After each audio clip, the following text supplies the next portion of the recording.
action. And Kevin, I'm going to toss it to you first because the Patriots beat the Jets 27-14 on Thursday Night Football. You know, Drake May is coming out and putting the world on notice. You know, I know the Jets are the Jets, and no one's really going to hold them to a high standard, but the Patriots are doing it week in and week out. Mike Vrabel gets this team to play. You know, Stephon Diggs, people thought he was washed. Now he's putting up 100 yards on consecutive Sundays. But the moral of the story is you go to Ohio State, you're going to find the end zone. Travion Henderson, look, Ramondre, you had your time, you got your money. I better not see him start another game. 3 starts, 6 touchdowns. I better not see Ramondre Stevenson take any more workload out of Travion Henderson. You drafted him with the first pick in the second round. He showed up time after time after time, and he brings that receiving factor that Ramondre really doesn't bring. So, tip your hat to the Ohio State. Well, you already know I'm going to tip my hat to the Ohio State University. Is Kaz, the game that woke us up on Sunday morning. I'm not sure if you were locked in on this one in Iowa, but the Dolphins beat the Commanders 16-13 in overtime in a game that was played in Madrid, Spain. I just want to talk about that Marcus Mariota run. Did you guys see the Marcus Mariota run? To be honest, I missed it. Old man still got it. That dude ran for like, I'm no bullshit, probably 60, 70 yards. Yes. Yeah. It was unction. Hey, with guys chasing him and they weren't catching him. It was impressive. Breakaway speed. Yeah, I was like, damn, okay. Now, I mean, Mariota's been known for being a scrambler. He's a fast guy, but he's just old now, you know. But no, I mean, like, just a stinker of a game, bro. You know, just you got Miami, who probably, I'm not sure where they're at when it comes to draft position, but it's like, you know, you should lose games, I'm guessing. You got Washington, who unfortunately probably will not be able to sneak into a wild card spot unless some team royally just has a downfall, losing, you know, a strain of four games, you know, straight. Maybe they win 4 games and, you know, they're back positive. I'm not even sure the record. I think they have like 3 wins. They're 3-8. Yeah, so highly unlikely that they make the playoffs. So just 2 teams that should be geared for that tank. Miami has more weapons, so with having more weapons, I picked them to win that game. They won the game. You know, that's about it. I mean, what can you say about that game? It was terrible. I feel bad for the overstate games, the out of country games. They get a bunch of shit games and Trevor Lawrence. Mm-hmm. But the thing is, though, they don't even know any better because they're not football fans like that. You know what I mean? Still, besides the Eagles-Packers game last year, like, they're really not sending good teams over there. Yeah, and even the Brazil game wasn't. They was sloppy as hell too. Yeah, Jalen had what, 3 picks? They can say they saw the Super Bowl champion. Yeah, okay. I guess they can't say that, but yeah. But either way, 2 bad teams. It's Trevor Lawrence. 2 bad teams. No Jaden Daniels. You got Devin A. Chain. You got Jalen Waddle, and Tua's better Mariota. Better team won. That's it. That's the Madrid game right there. Yeah, we got an okay game to start the season in Brazil with the Chargers and the Chiefs, but Chargers have kind of leveled out, and so have the Chiefs. And then you think about the Rams absolutely taking belt to ass to Trevor Lawrence and the Jaguars.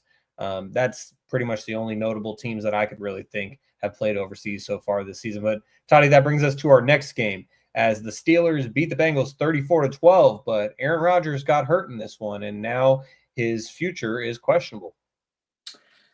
Yeah, so I saw that Mason Rudolph had to end up coming in for the Steelers. I think the main takeaway from this game was Jamar Chase versus Jalen Ramsey. Apparently, they got into a skirmish, some people would like to say.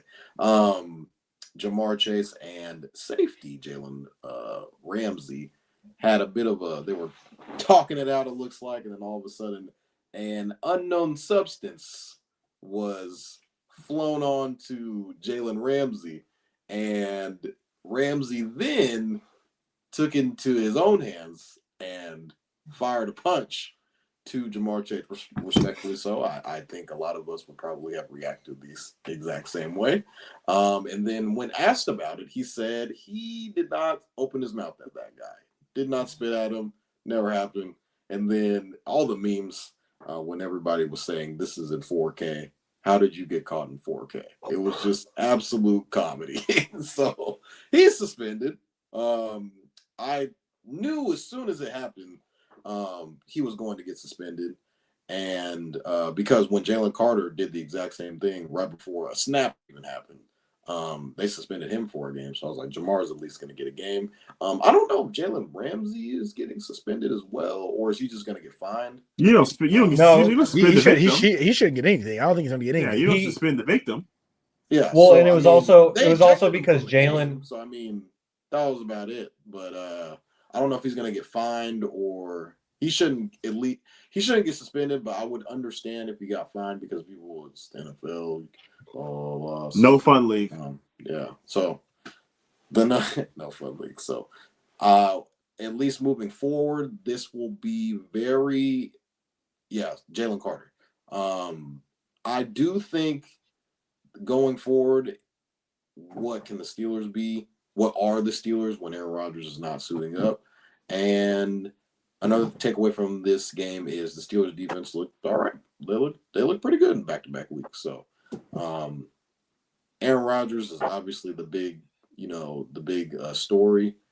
Him getting hurt was his non-throwing hand that I did see the injury was. So we'll see kind of moving forward who is going to be starting quarterback. Is it going to be Mason Rudolph or is it going to be Will Howard?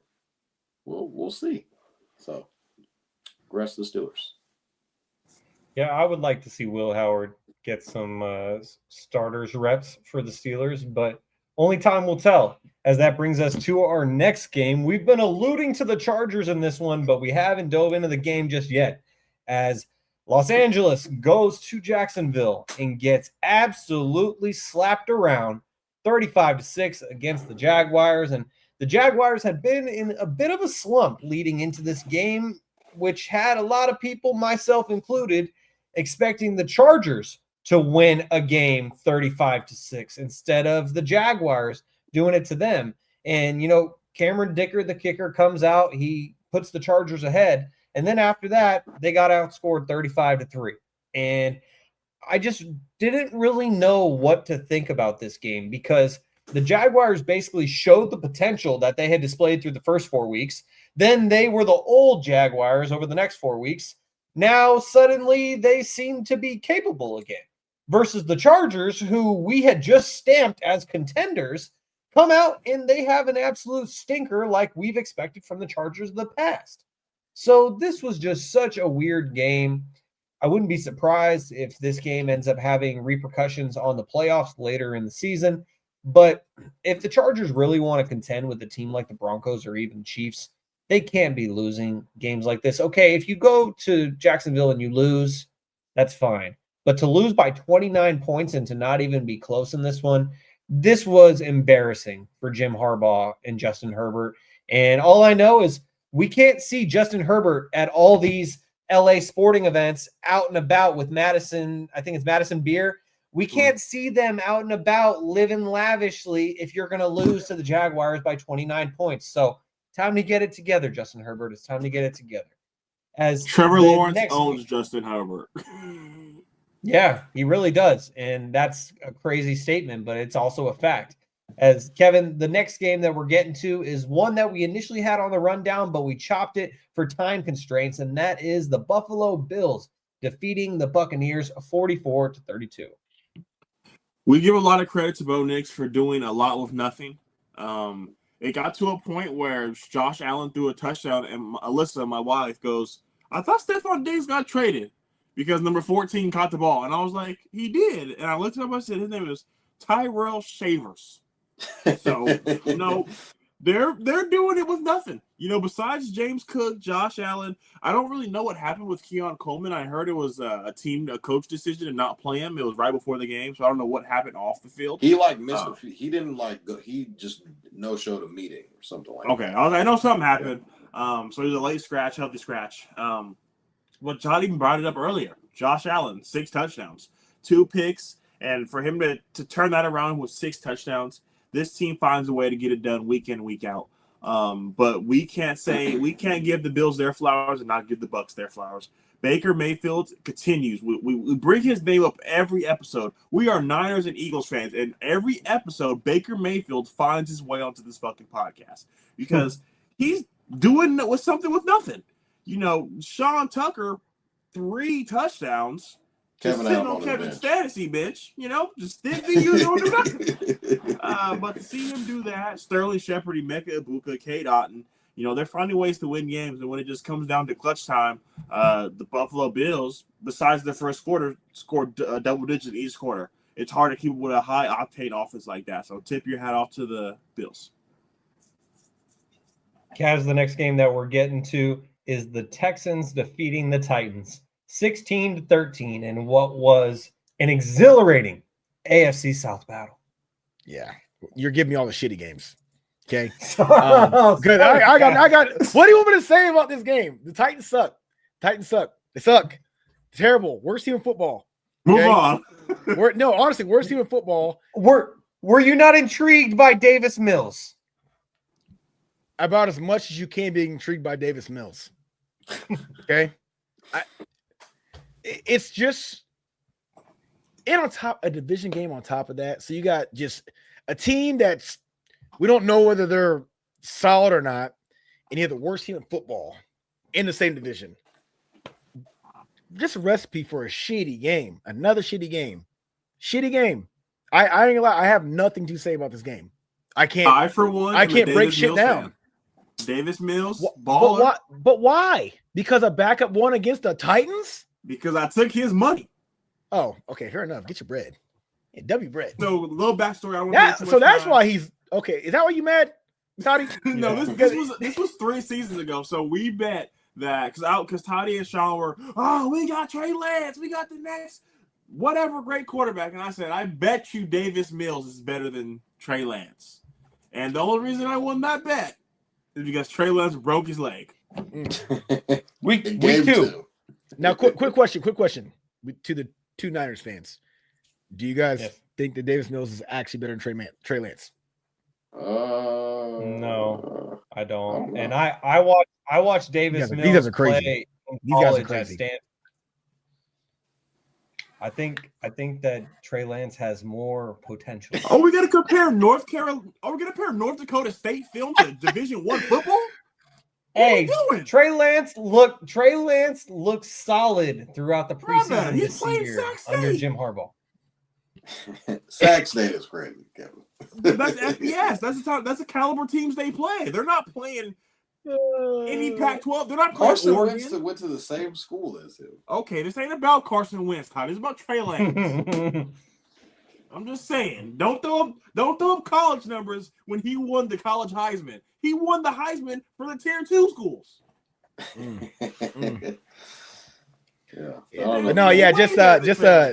Just shitty game. I mean, God forbid if Houston lost that game, I actually would be pissed off because what are we doing here? Okay, you got guys that might. I mean, shit. Is Joe Mixon coming back? I don't know. I thought he was supposed to be. He's on my bench. I'm like, bro, the season's about over, dog. Me too. I'm like, I got him and Brandon Ayuk. I'm like, oh, this is genius. Brandon Ayuk might never come back either, too. Yeah, he might come back on a different team. Man. Yeah, man. exactly. So I thought I was doing something, but yeah, shout out to Houston though. You beat up on a high school team. Kudos. Yeah, Kaz, I feel your pain because I got Joe Mixon sitting on my IR all season long, and I tried to trade him Kevin's way like 3 weeks ago, and Kevin did not take the bait, and so he's stuck on my IR. He'll be back soon, Kevin. Just think about it. When he comes back, you saw what he did last year. Just think about it, Kevin. I was like, Sean, get the hell out of my phone. Well, I was trying to trade for Indiana Jones, so at first I was not willing to give up too much. I ended up giving up Parker Washington, so it all ended up working out. But I feel your pain, Kaz, and I actually just acquired Brandon Ayuk in my Dynasty Fantasy Football League, so I am rocking with him for the future. I hope that he does come back sooner rather than later, even though it may not be in a 49ers uniform. Javon, this next game that we're getting to it's personal to you, as the Bears beat the Vikings. Here we go. He beat fucking JJ McCarthy. Fucking congratulations. Every week it's Kevin he beat this guy. He beat that guy. It was just this and the Bears are 7-3. I mean, I don't know what it is, guys. I mean, I keep going back to the summer. We had Keith Jorgenades on this podcast. Asked us who was going to win the NFC North. NFC North. Kevin said, "Don't do it." He looked at me dead in my face. He said, "Don't do it. I know what you're about to do." And guess what I said, guys? So I'm picking the Bears to win the NFC North. Kevin walked off the podcast, turned his mic off, turned his camera off. He said, "I'm done. I can't do this." I mean, this is just deep rooted with Caleb Williams. I wasn't wrong. I was just early. About 3 years ago, said he was a top 15 quarterback coming into the NFL. He was a senior in college. Freshly just went off his Heisman year. And obviously, it didn't work out with his prior coach, but I do think with the addition of Ben Johnson, adds a lot more to the entire team. There's a lot more juice. He always comes in after a victory speech and says, "You don't apologize for winning." Bears just keep somehow winning. I don't know what it is. Caleb Williams in the fourth quarter just turns it on. I do think J.J. McCarthy played like ass the entire game. You can definitely see the frustration in Justin Jefferson's face, and just wondering how he is the highest paid. Gray Wolf says the Bears are third in the NFC. That is just, I mean, they're 7-3. I mean, math is math. So, as far as this team goes, I do think the defense played a little bit better, causing a bunch of turnovers on J.J. McCarthy. I think J.J. McCarthy had one good drive. The two Ohio State fans on this podcast are trying to say, "I've been trying to tell you guys he's not that good." But I do think he has potential. He just doesn't have the reps. And he hasn't really played that much. He's been hurt the majority of his career. And I do think he just needs a little bit more reps. And with that, it's only time will tell on how good he actually will be. But we do know with young quarterbacks in the NFL, that clock's ticking. Like, it's like, hey, if you're not good by like at least like year 2, we're gonna move you. And that just goes back to when Josh Rosen was so bad. Cardinals got the number 1 pick again, and they drafted Kyler Murray. I mean, with the Jets, the Jets have been drafting quarterback after quarterback. The Browns always drafting young guys. They had Baker Mayfield in the building, and now obviously they will regret that decision. I just think with young quarterbacks in the NFL, and even coaches, when you draft that young quarterback, your clock's ticking, and you're basically tied to that quarterback. And if he does not succeed, you're out of a job. And usually the quarterback doesn't go. They find a new guy and hire the new guy, and the new guy is on with that new young quarterback. So I do think Caleb Williams has been put in good positions by Ben Johnson, and Ben Johnson has put him in position to succeed and not put him in a position of, hey, he's going to get a lot of heat for this. He's still young in the game. He's still trying to figure the league out. And I do think in his second year, Caleb is showing you what he can be and the potential that he possesses. And that's a playoff team. And the Bears right now are winning the NFC North, and they got a home playoff game. And a home playoff game at Soldier Field could get a little spicy.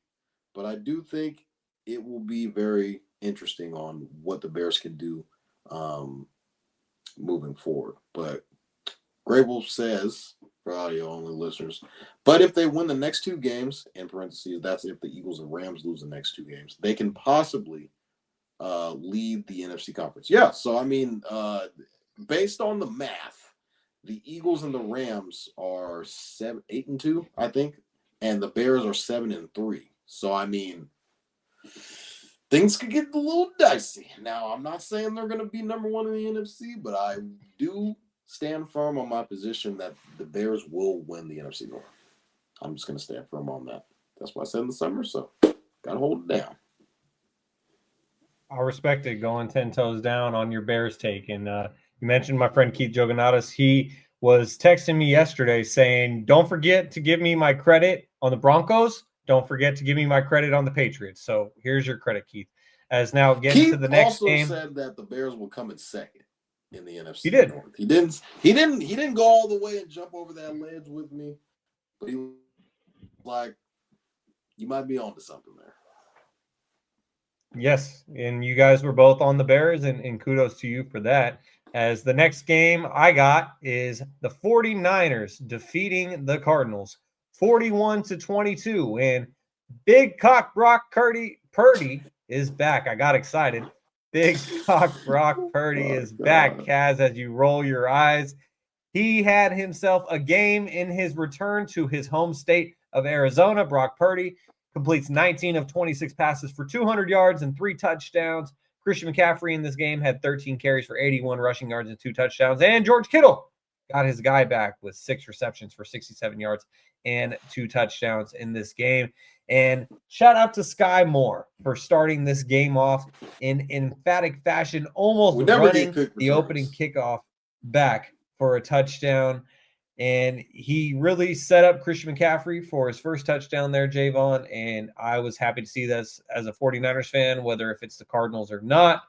The 49ers are back on track, as we would like to say. And when the 49ers are back on track every Monday here on Stats Over Politics, you will see the Victory Monday meme, which now includes Mr. Mako Tati, as we keep things moving here on episode 169 of Stats Over Politics. We're getting to this next game, and earlier, Puma said, give Kaz something to work with.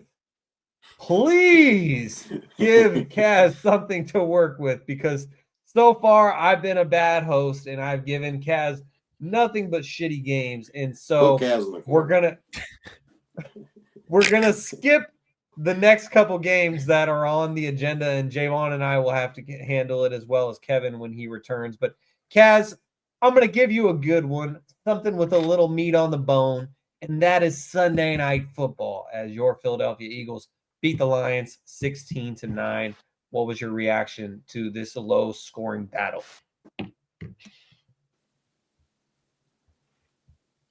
My reaction?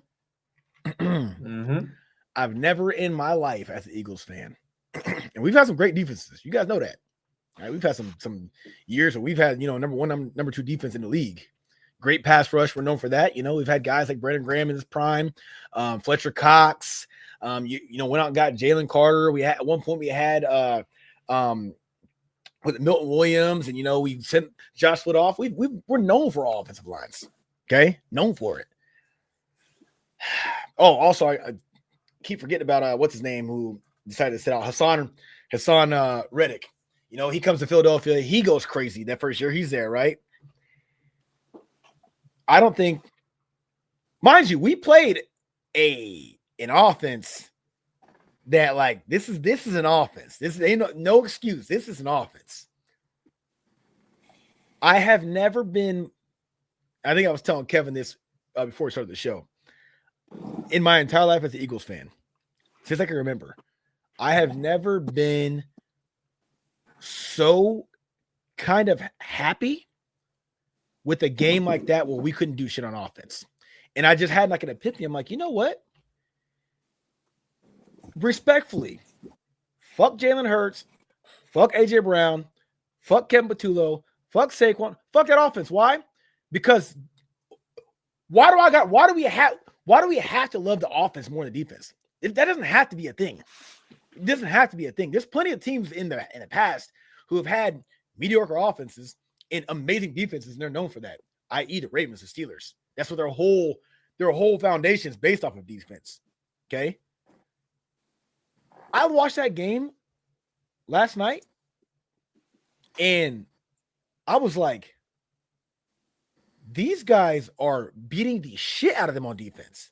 Like, I'm like watching, I'm at the bar, I'm talking to another Eagles fan, he's an older gentleman, and I'm like, yo, why am I not mad right now? I'm like concerned, like, okay, he's got AJ Brown getting overthrown again, and he's giving up on routes. Maybe he's not. I don't know what's going on, bro. it just on offense, I'm like, whatever, dude. But then I'm like, this defense right now got me smiling ear to ear. And so I'm like, you know what? That's crazy. I ain't gonna acknowledge that shit. So I'm like, you know what? From now on, until the offense figures their shit out, I'm not looking at them hoes no more. I'm not. I'm not debating it. I'm not arguing it. Nothing with nobody. Talk about how great Jalen Hurts is or how bad he is. Don't care. Talk about AJ Brown would be on the Patriots getting 1,500 yards a season easy by now. Drake May. Don't care.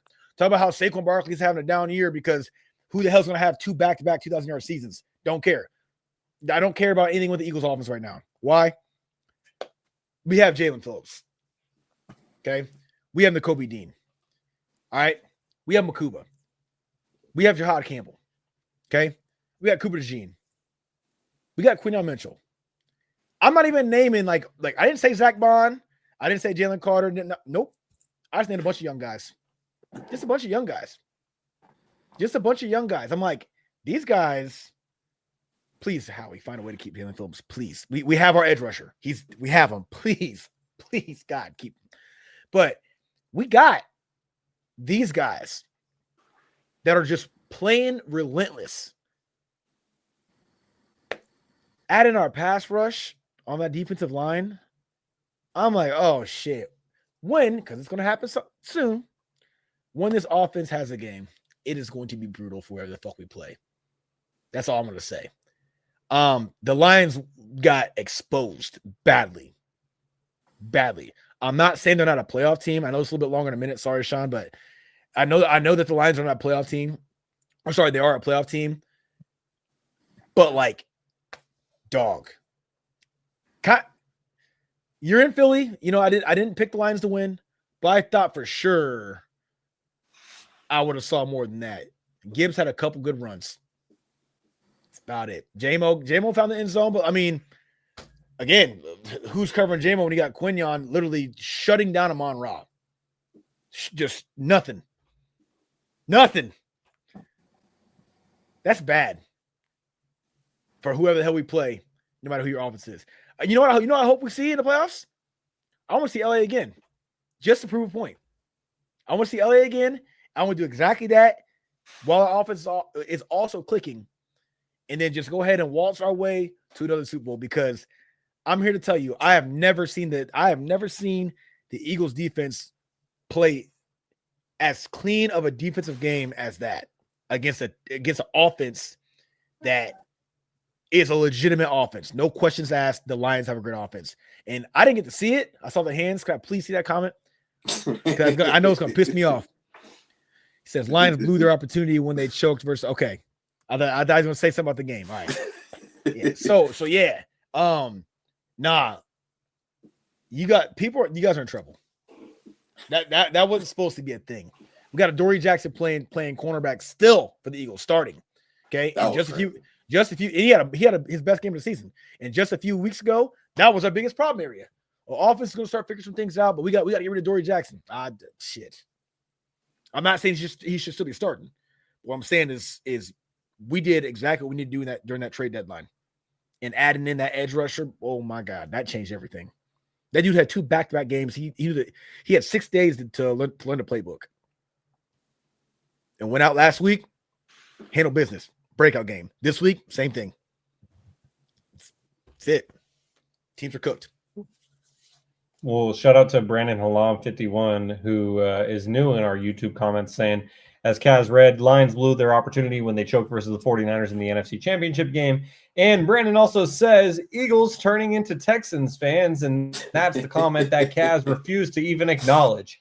But now, moving on from the Eagles, Kevin, I'm tossing this next one to you. And Grey Wolf gave me a perfect segue for this next one. As the Panthers beat the Falcons 30-27 in overtime, Michael Penix hurts his knee. He's going to be out for the season. But what Grey Wolf asks is, can the Panthers sneak into the playoffs? Considering the Niners are 7-4, Lions are 6-4, and Panthers are 6-5.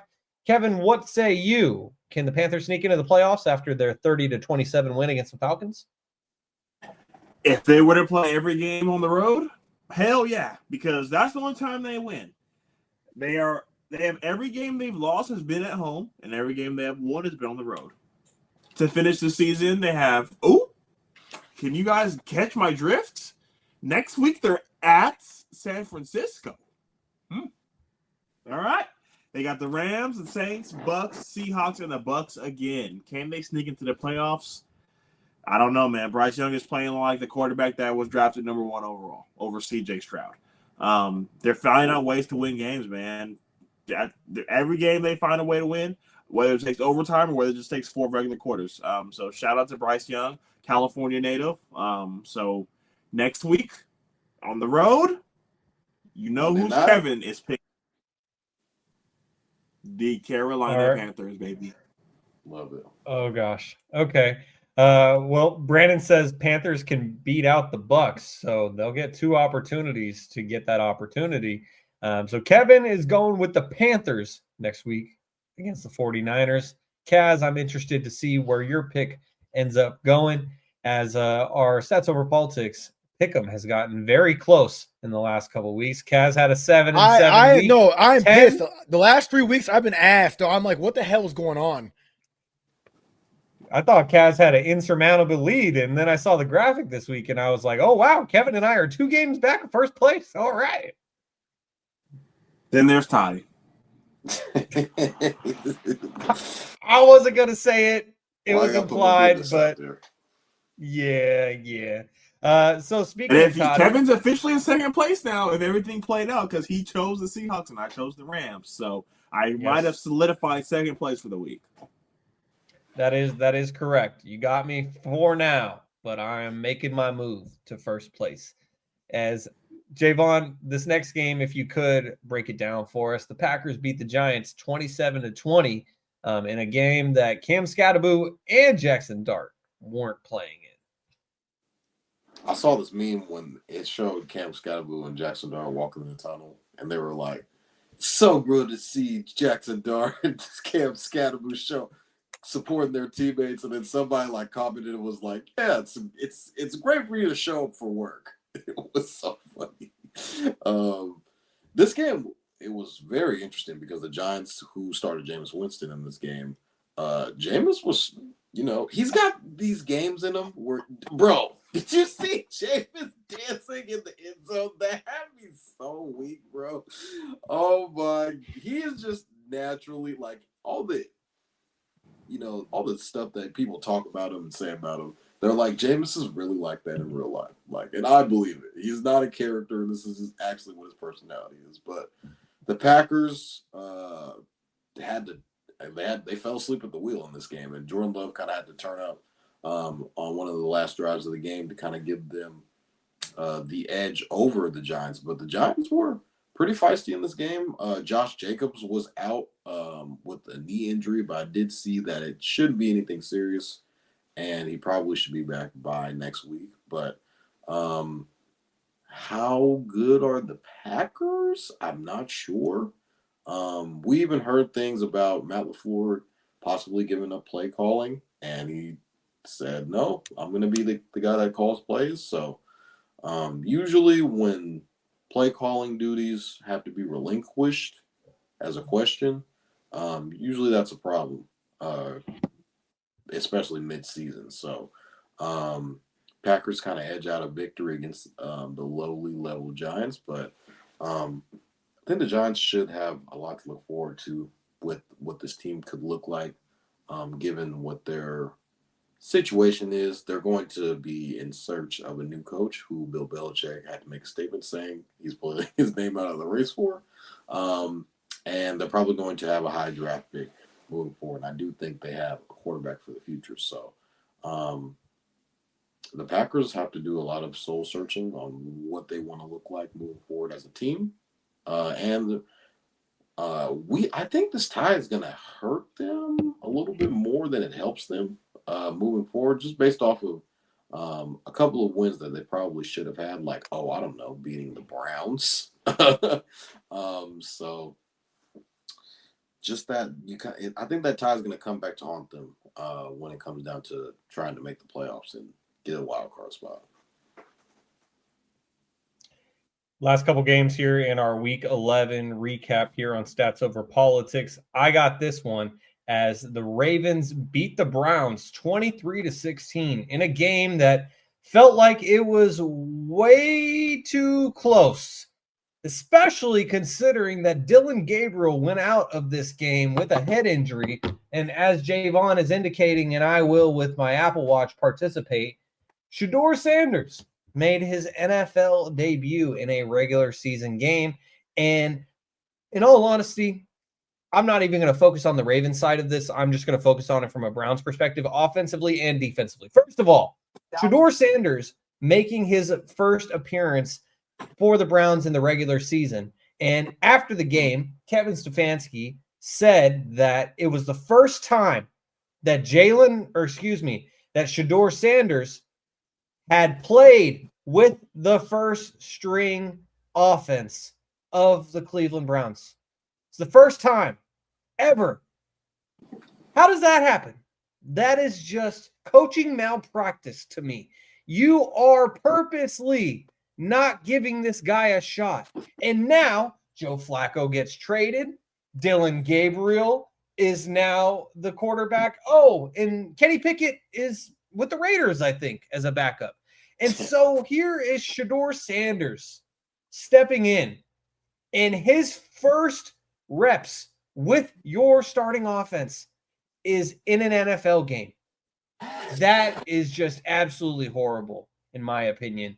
And Shedeur can't be faulted for his lackluster performance. And he even took the blame after the game, telling his team, hey, we lost because of me. I'll be better. And so good on him for being mature and taking it on the chin, even though it wasn't his fault. Defensively, I wanted to focus on Myles Garrett because he now has 15 sacks this season, which is the same amount that the entire Ravens team has. The Jaguars also have 15. The Bengals have 14, and Javon, our 49ers, have 12. Myles Garrett by himself has more sacks, 3 more sacks, than the entire San Francisco 49ers team. Nick Bosa being out does have something to do with it, but wow. Then you even look at the sack leaders for individual players. Myles Garrett has 15. Brian Burns has 13. Myles Garrett over the last 3 games has 10.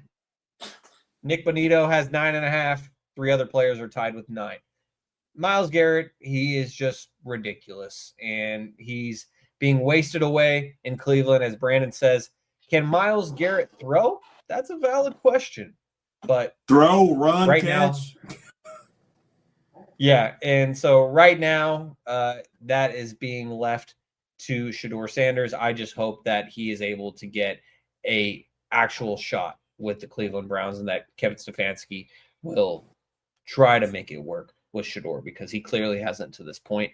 And now, Kevin, if you could wrap up our Week 11 recap, what we just saw on Monday Night Football as the Cowboys beat the Raiders 33-16. Built to ass. Didn't even watch it. I knew this game was going to get ugly real quick. When George Pickens, Jake Ferguson, CeeDee Lamb, they all find the end zone in the first quarter. Geno Smith's really bad at football. And I believe that we were really sold a dream last year, with the whole they didn't write back, this and that. The Raiders have a lot to figure out. And unless one of their majority owners is going to come down to the field and throw passes, they're going to be in trouble. As Kevin is alluding for those of you that don't know. There you go. The moment they got rid of Jacoby Myers, I'm like, oh, this is going to get real bad. Like, that was crazy. They need to move Crosby. I was just like, you're already not a good team. You get rid of, arguably, because Bowers is out for so long, your best offensive player. Because nothing against Genty, we know he's probably going to be, but like Jacoby Myers, like, dude, I had him start on my fantasy team. You know what I'm saying? Like, that's a guy, on that team. So when he went, I'm like, oh my God, what are they about to do here? I feel bad. My cousin's a Razors fan. Yeah, I feel the game bad. in the other room, and I walked by to go grab me one of my nice Modelo's, and I just kind of felt bad for him. I peeked in. He's just sitting there, just watching the game. I was like, Just don't forget 2 limes, not 1, but 2 limes in the Modelo. As